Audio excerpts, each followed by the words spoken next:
Now I will talk about JK flip-flop excitation table. The inputs here are 0, 0, 0, 1, 1, 0 and 1, 1, and the outputs are Q1, 0, 1 and Q1 bar. Similar to the excitation table of SR flip-flop, we will be starting with the present state, and the next states can be 0, 0, 0, 1, 1, 0 and 1, 1. Now for the first case, like 0, 0.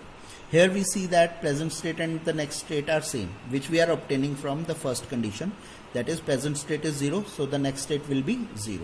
And for this the inputs are 0, 0. J and K are 0, 0. And secondly, I will have to check again for the next state only. The next state output is 0 and it is obtained from the second condition, and the inputs are 0, 1.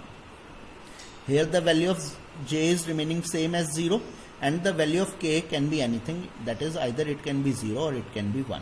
So from here I will be taking J equal to 0 and K is equal to don't care, means the value of K can be anything. For the second condition, that is present state is 0 and the next state is 1, means I will be getting a complement of the present state, and as you can see from the truth table, I will be getting the complement of the present state from this condition, that is Q1 bar, and the value of J and K will be 1 here. Second thing which I will be checking is that Q1 plus 1 should be 1, and I will be getting the value of output as 1 in this case, that is J equal to 1 and K equal to 0. So here I am writing it like this. Here you can see the value of J is remaining same to be 1, and the value of K can be anything, either it can be 0 or it can be 1. So we will be showing it as don't care, and the value of J will be same as 1. So for this condition, that is Q1 is 0 and Q1 plus 1 is 1, the value of J is 1 and K is don't care. Third case is 1, 0. Again a toggle is there, so I will be using this condition of Q1 bar. Here J is 1 and K is 1. And the second condition which I have to check is the next state output is 0. The next state output of 0 is obtained for the condition J equal to 0 and K equal to 1. Here the value of J is can be anything, 1 or 0, so we take it as don't care, and the value of K is remaining same as 1, so don't care 1. For the fourth condition 1, 1, here both the present state and the next state outputs are same, so here I am using the first condition, that is if Q1 is 1, Q1 plus 1 will be 1, and for this the inputs are 0, 0, and the second case is the next state output to be 1, and here I am getting the next state output to be 1 from this condition, that is J is equal to 1 and K is equal to 0. So from here the value of J can be anything, so I will take it as don't care, and the value of K to be 0, so don't care 0. So this is how I will make the excitation table for JK flip-flop. If the present state and the next state are given to me, I can give the inputs as J and K for those conditions, and I will be getting the next state outputs as this one. The third one is D-type flip-flop.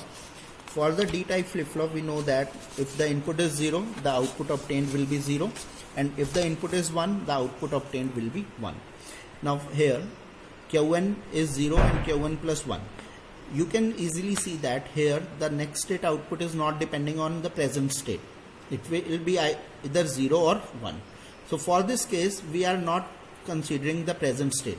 We are only considering the next state, or we are only dealing with the next state. The next state output is 0, means the next state output is 0, so the input will be 0. Next state output is 1, so the input will be 1. Again next state output will be 0, so the input should be 0, or D value of D should be 0, and the next state output is 1, so the value of D is 1. Here whatsoever be the value of present state, it is not affecting the value of D. Only the next state outputs are considered, and for those, as we know that in case of D flip-flop the output is same as that of input, so we take the value of D to be same as that of the next state.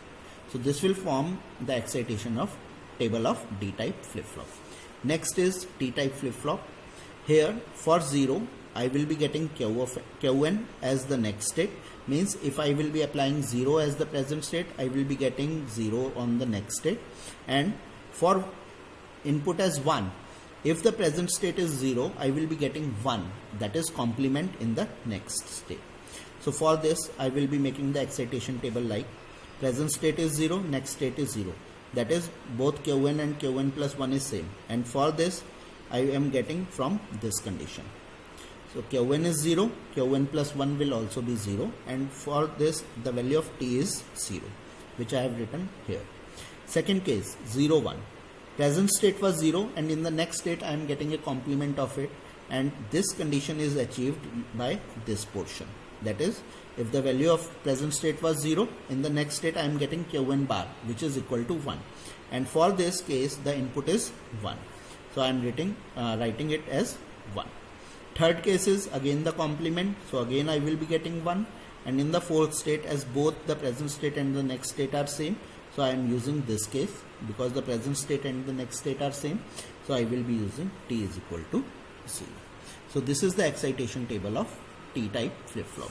Now as I have considered all the flip-flops, that is SR, JK, D and T, for this I have made a table which is considering the present state, the next state, and depending on these present state and next state, what will be the values of SR, JK, D-type and T-type flip-flops. All the students or all the learners which are learning for digital electronics, they should be remembering this excitation table. Means they should be very much clear that how we are getting SR inputs for the given present state and next state, or JK inputs, or D-type inputs, or T-type inputs. In the next lecture, we will study about the conversion of flip-flops from one state to another state with the help of this excitation table. Thank you.